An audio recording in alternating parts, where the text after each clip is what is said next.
जानी हो सरहज तोहरे नी दिलावा लो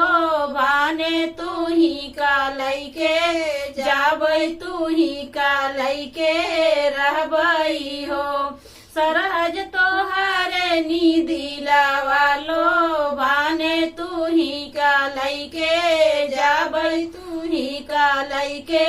रहबै हो लाल पियर गुना गुणवानन दोई राजा लामैनन दोई राजा लामई हो जेठवा दुआरा पर बानल हथिया घोड़वानन दोई राजा मांगैनन दोई राजा मांगई हो बोलिया ता बोलियू मोरी सरहज बोलाही नाही जानियू बोलाही नाही जानियू हो सरहज तोहरे नी दिलावा लो भाने तू ही का लैके जाबै तू ही का लैके रहबै हो सरहज तोहरे नी दिलावा लो भाने तू ही का लैके जाबै तू ही का लैके रहबै हो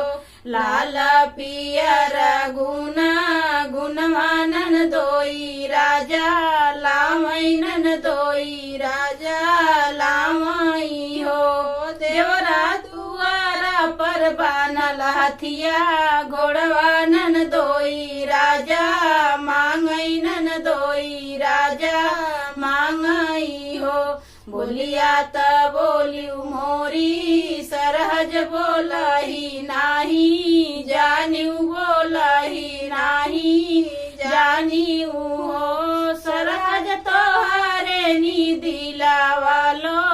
भाने तू ही का लैके जाबै तू ही का लैके रहबै हो बोलिया त बोली मोरी सरहज तू ही का लैके जाबै तू ही का लैके रहबै हो लाल पियर गुना गुणवानन दोई राजा लामैनन दोई राजा लामई हो।